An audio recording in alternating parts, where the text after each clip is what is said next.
Hi, my name is Michael Friedrich. I'm a senior developer evangelist at GitLab. And today I want to talk a little bit about storage usage and how to manage it. I came across the usage quota within the storage tab in projects. So basically this documentation and how to view it.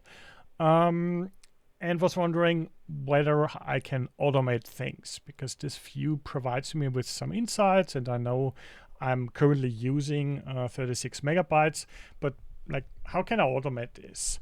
And I've then looked into writing a script using the GitLab API, using Python bindings, and have now a current state of the project which I created, which allows me to analyze job artifacts in order to generate a markdown table and overview to immediately see what's going on.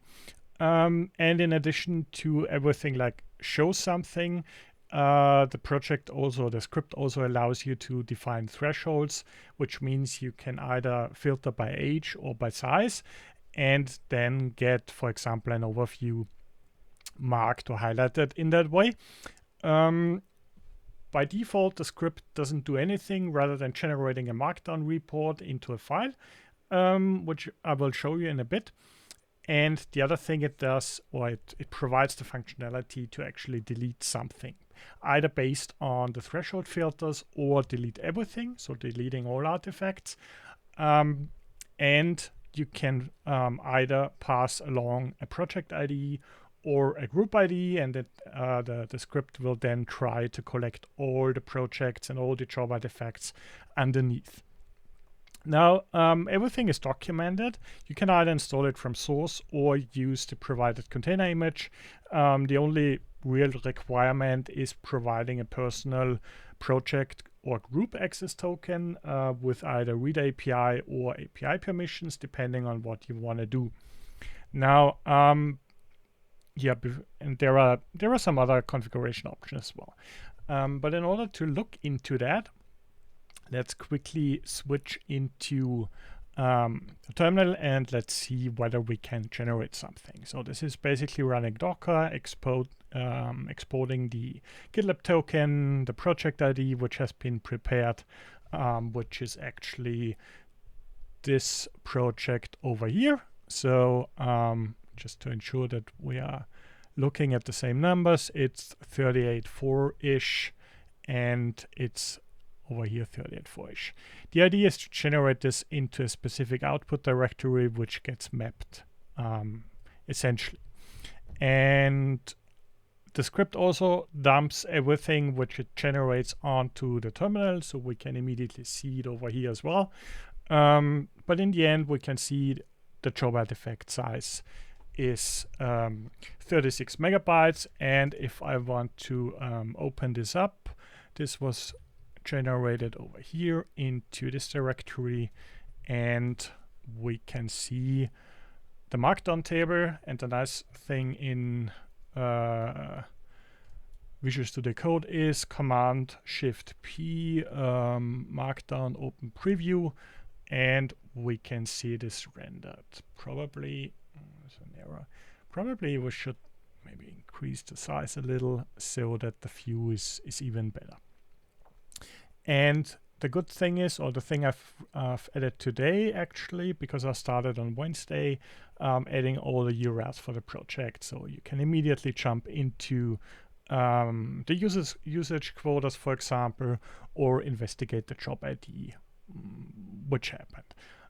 For generating these artifacts, I've actually created a small generator script which acts standalone in a GitLab CI file, which is great, so we don't need any extra scripts or so. The generator's job is actually using the parallel metrics builds, instrumenting the different count sizes, which you can then just like include as a remote file to test and just generate some artifacts. In the background, it's using DD and urandom to generate the different block sizes. But yeah, in the end, everything works fine and is amazing to test. Now, that we have generated this output. We didn't do anything yet. So in order to really do something, and this will be something I will be doing now for this on this side in the terminal. Let's see. Yeah, we can. Oh, I was actually looking at a different thing.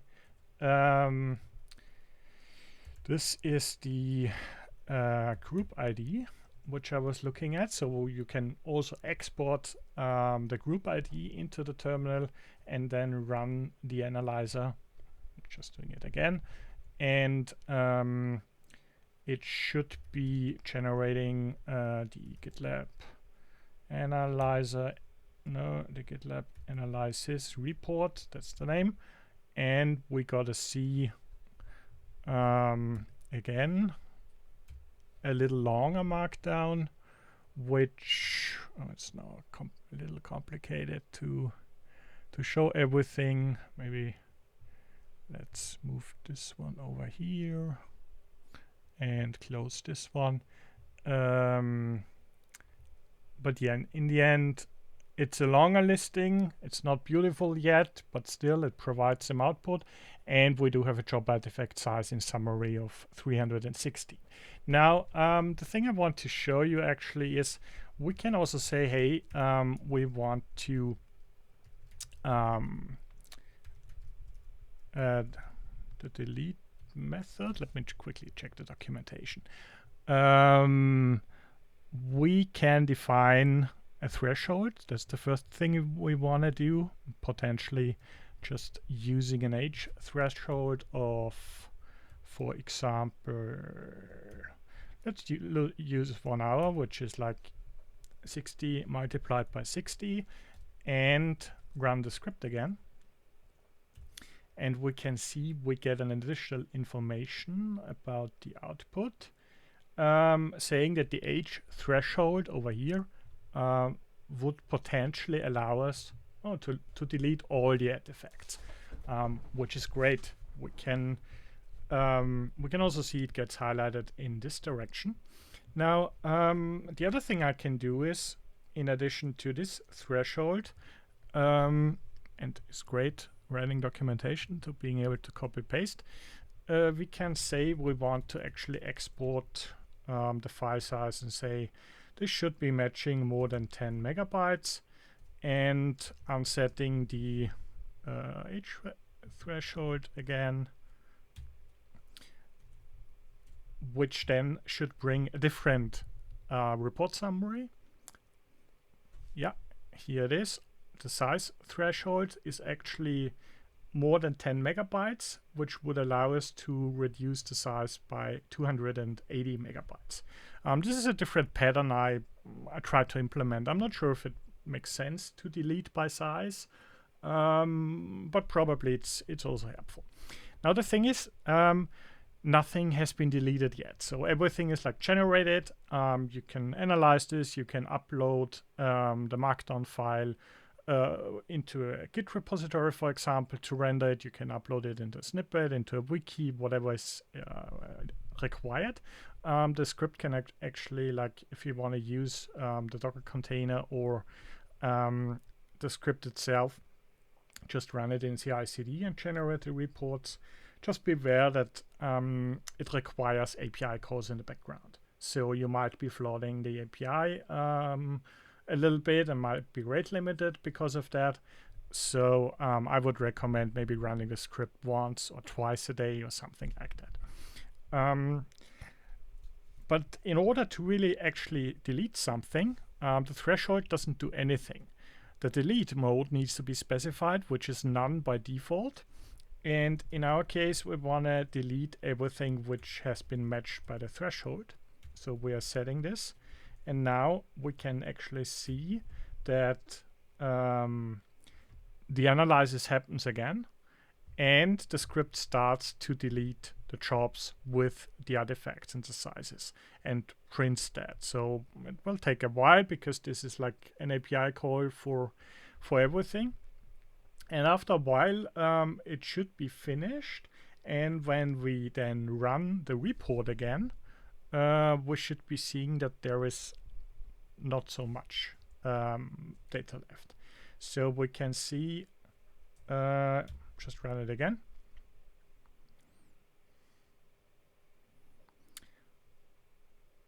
That we have deleted all the artifacts which have been matched. I'm not sure if where the discrepancy is coming from. Probably that's I think I found a bug. It's also calculating the job traces and everything else. I'm probably gonna fix that because currently when we are looking at, can actually look a little bit into the source code right now. When we are looking at the calculation for everything, we should be seeing how does it calculate the size? The size summary is over here, and yeah, probably I will check this out later on. But in the end, it's like it's collecting the projects, the jobs, the artifacts, and then calculating everything, and also generating the markdown output. So in the end, size sum is for some reason a little off, but I need to investigate on this. As said, it's the first version, so there are probably some bugs inside. The most important thing is that you get to see how much, or you get to see a detailed overview of what is being used and how much you can delete. The other thing you can do is you can also use the delete mode all, which doesn't use any threshold, but instead will try to delete everything, which is with a warning. So currently it waits 10 seconds to give you some time to abort, and then tries to fire the delete operations. And in the end, yeah, now everything is gone. Maybe the calculation is actually correct in a sense of the deletion is not immediately on GitLab.com in the background. So this is actually like, I think it's something in the background running, and it's not like live deletion, but it takes some seconds or some minutes. So probably like me doing this demo now have hit the I don't want to wait problem. Now, if we look into this side again, we can also do that potentially. I just need to cheat so that we look into what I wanted to do as a demo. The demo case is also documented, so you can just like copy paste this and modify the project ID, for example. And let's maybe try this one as a last demo example. And why does copy paste take so long? I think my computer is a little overloaded. And yeah, over here. So we want to delete everything. Did we? Yeah, the delete mode is threshold. Let's see what happens here.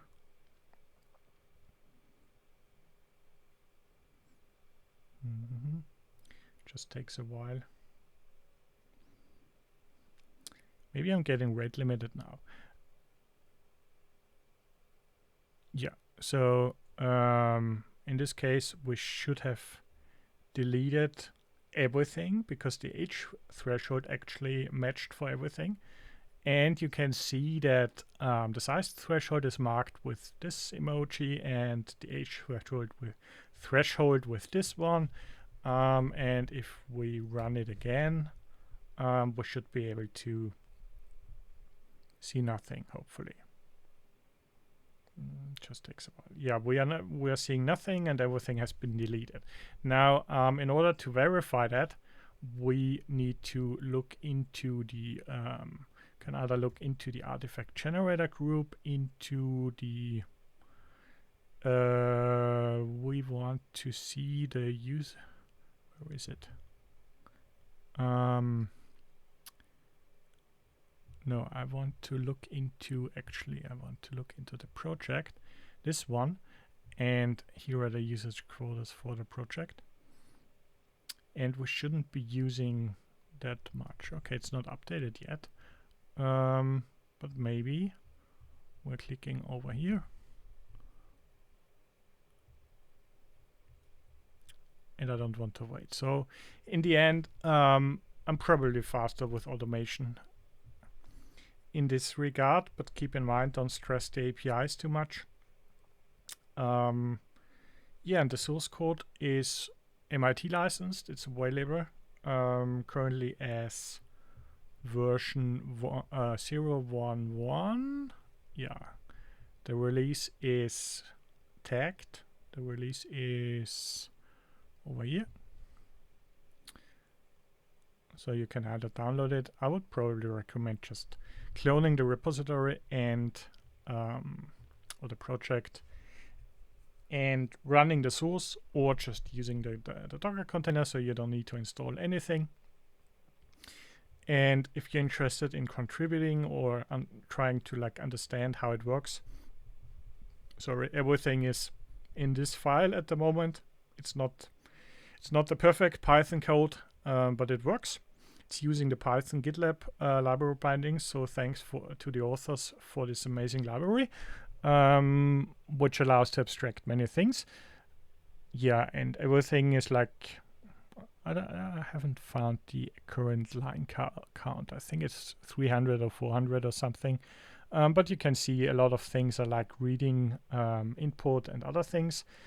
I would recommend either using Visual Studio Code to edit the Python code with IntelliSense, or using your own preferred IDE.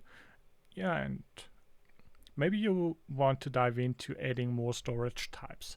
Currently supported is job artifacts. This is something which I think is probably the size type which generates the most storage, next to container images, obviously.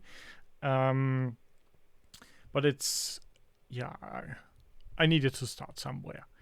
In the end, oops, this is not the correct one.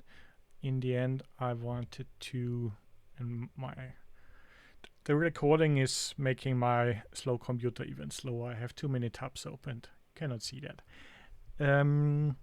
I wanted to show you there are some issues open. So I am thinking of adding container images. This is really slow.